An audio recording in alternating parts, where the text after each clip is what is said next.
बिस्मिल्लाहिर्रहमानिर्रहीम। Hello dear students, आज के लेक्चर में हम पढ़ेंगे class 10th exercise 6.3 question number second से। ठीक है, तो क्वेश्चन नंबर सेकंड क्या बोल रहा है हमारा, इन फिगर 6.35 हमारे पास फिगर यहाँ पे बना हुआ है। Triangle ODC is similar to OBA. हमारा ये ओडीसी, ये वाला ऊपर वाला ट्राइंगल नीचे वाले ट्राइंगल के ओबीए की क्या है, सिमिलर है। Angle B O C is equal to 125 degree. ये वाला एंगल कितना है, 125। C D O is equal to 70 degree. C D O ये कितना है, 70 डिग्री है। Find D O C. D O C means हमें ये एंगल फाइंड करना है। ठीक है, and angle D C O और ये वाला एंगल फाइंड करना है। And angle O A B ये वाला एंगल फाइंड करना है। तो हमें इसमें तीन एंगल फाइंड करना है, ये एंगल और ये वाला एंगल फाइंड करना है। तो देखो हम सॉल्यूशन स्टार्ट करते हैं। क्या है हमारे पास, देखो हमें ये वाला एंगल फाइंड करना है, तो ये गिवन है ये एंगल। तो हमारे पास डी ओ बी एक स्ट्रेट लाइन है। ठीक है, सिंस लिखते हैं यहाँ पे D O B is a straight line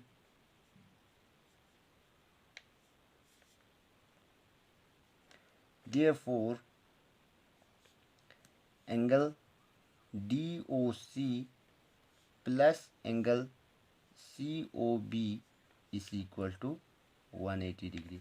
ठीक, ये वाला एंगल डी ओ सी, ये एंगल प्लस ये एंगल सी ओ बी कितना आएगा, 180 डिग्री, क्योंकि हमारा एक स्ट्रेट लाइन पे ये एंगल कितना बनता है, 180 बनता है। और ये दोनों एंगल क्या कहते हैं हम इनको, लीनियर पेयर ऑफ एंगल। यहाँ पे रीज़न भी लिख देना, लीनियर पेयर।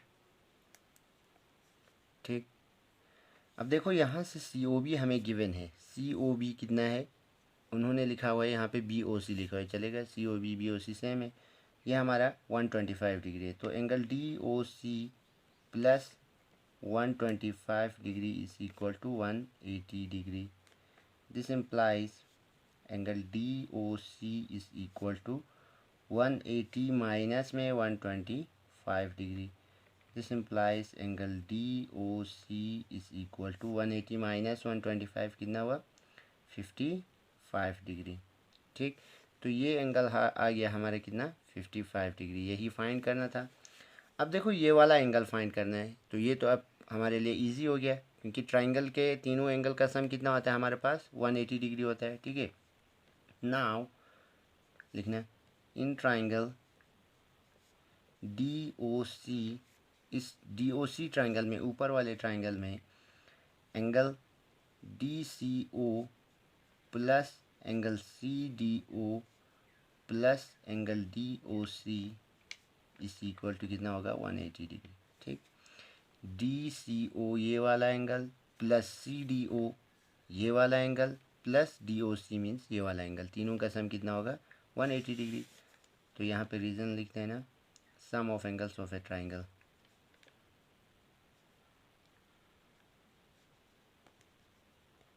ठीक, तो देखो डी सी ओ कितना है हमारा, डी सी ओ हमें फाइंड करना है, तो D C O plus C D O means angle D कितना है हमारे पास, 70 degree, plus D O C हमने अभी यहाँ पे निकाला, डी ओ सी कितना आ गया हमारा, D O C 55 degree is equal to 180 degree.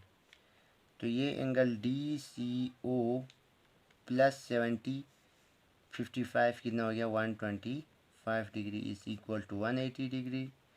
तो ये क्या आ गया, angle D C O is equal to 180 minus में 125 डिग्री। तो दिस इम्प्लाइज यहाँ से क्या आएगा, angle D C O is equal to, दोबारा वही सेम आ रहा है, तो ये आएगा 55 डिग्री। ठीक, ये भी क्या आ गया हमारा, एंगल 55 डिग्री आ गया। तो ये भी 55 डिग्री आ गया।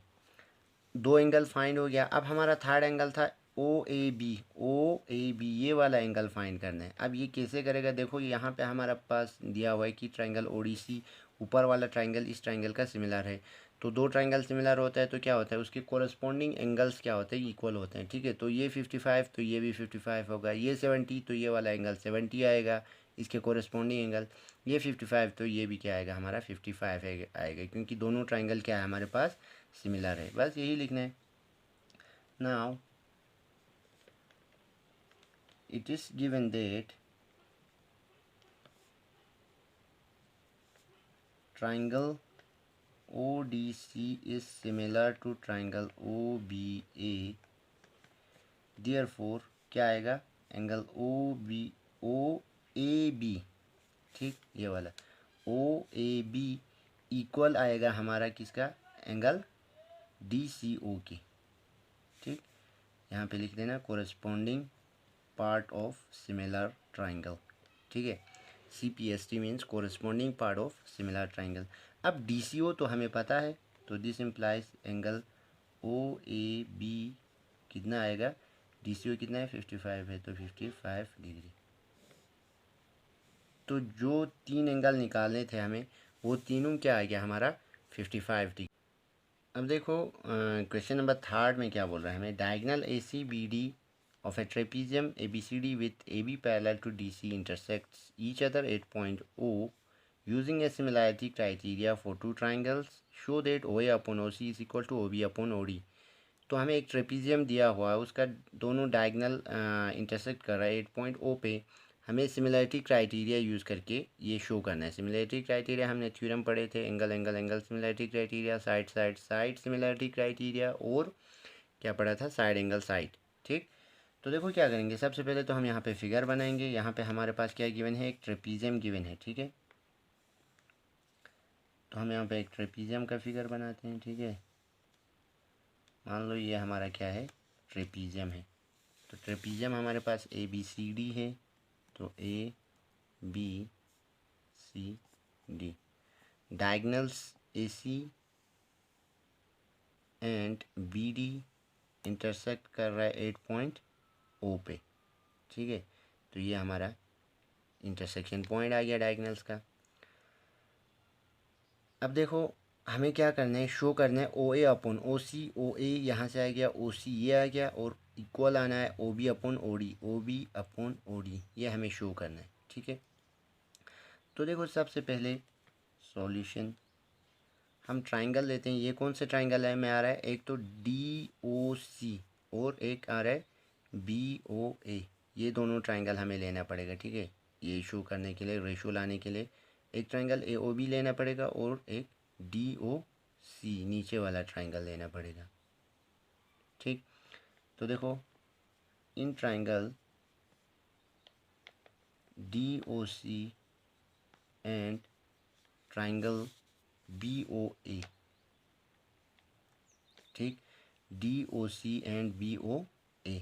ठीक है, हमारे पास क्या है, देखो इन दो ट्राइंगल्स में ये एंगल और ये एंगल क्या होगा, वर्टिकली अपोजिट एंगल, इक्वल आएगा हमारे पास। ठीक है, तो angle DOC is equal to angle BOA। Reason लिख देना यहाँ पे, वर्टिकली अपोजिट एंगल।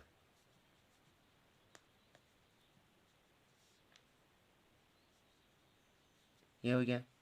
अब देखो AB पैरेलल है DC के, यहाँ पे गिवन है क्वेश्चन में AB is parallel to DC।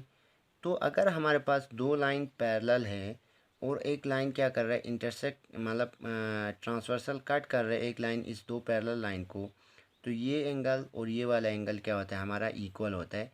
आपने क्लास 9th में लाइन एंड एंगल्स में पढ़ा था। ठीक है, तो ये एंगल और ये एंगल इक्वल होते हैं। इन एंगल्स को क्या कहते हैं हम, अल्टरनेट इंटीरियर एंगल्स कहते हैं। ठीक है, तो देखो हमारे पास यहाँ पे ये दो लाइन पैरेलल है, ठीक, और ये एक ट्रांसवर्सल कट कर रहा है, तो ये एंगल और ये वाला एंगल क्या आएगा, पक्का इक्वल आएगा। ठीक है, और ये एंगल और ये वाला एंगल भी क्या आएगा, इक्वल आएगा। इसमें ट्रांसवर्सल ऐसे कट रहे और दोनों लाइन पैरेलल है, अगर एक ट्रांसवर्सल ऐसे कट रहे तब भी ये एंगल और ये एंगल क्या आएगा, इक्वल आएगा। तो देखो हमारे पास क्या आएगा, एंगल ये एंगल और ये वाला एंगल क्या आएगा हमारा इक्वल आएगा, तो angle D C O is equal to angle B A O. ठीक, means angle D C O ये वाला एंगल और एंगल बी ए ओ ये वाला एंगल क्या आएगा इक्वल आएगा। यहाँ पे रीजन लिख लेना वर्टिकली अपोजिट एंगल। ठीक है, तो देखो दो कोरस्पॉन्डिंग एंगल इक्वल हो गया तो ये दो ट्राइंगल क्या होगा सिमिलर होगा। हमारे पास एंगल एंगल क्राइटेरिया से ये थ्योरम हमने पढ़ा था। Therefore triangle D O C is similar to triangle B O A. यहाँ पे reason by angle angle similarity rule से। ठीक, तो अगर दो ट्राइंगल सिमिलर हो गया तो उसके कोरस्पॉन्डिंग साइड्स के रेशियोज़ क्या होते हैं इक्वल होते हैं। दिस इम्प्लाइज क्या आएगा हमारे पास डी ओ, अगर इसका मैं डी ओ ले लूँ इस ट्राइंगल में से क्या आएगा बी ओ आएगा, इक्वल आएगा। जो जो हमें चाहिए वो निकालना है। ठीक है, तो ओ ए चाहिए ओ सी चाहिए, अगर यहाँ से मैं ओ सी ले लूँ तो यहाँ से क्या आएगा ओ ए आएगा। ठीक, ये इक्वल आ गया। लेकिन हमें तो देखो ये नहीं चाहिए, यहाँ इस साइड क्या चाहिए ऊपर ओ ए चाहिए नीचे ओ सी चाहिए। यहाँ ओ ए नीचे आ गया और ऊपर ओ बी चाहिए नीचे ओ डी चाहिए। यहाँ क्या आ गया ओ बी नीचे आ गया, तो इसको दोनों साइड रेसिप्रोकल करो। ठीक है, तो क्या आएगा this implies O A upon O C is equal to O B upon O D. ठीक, तो ये हमारे पास क्या हो गया हेंस प्रूफ। ठीक, ये क्या हो गया हमारा प्रूफ हो गया। ठीक है, तो ये क्वेश्चन था हमारा क्वेश्चन नंबर 3। अब नेक्स्ट करेंगे हम क्वेश्चन नंबर 4।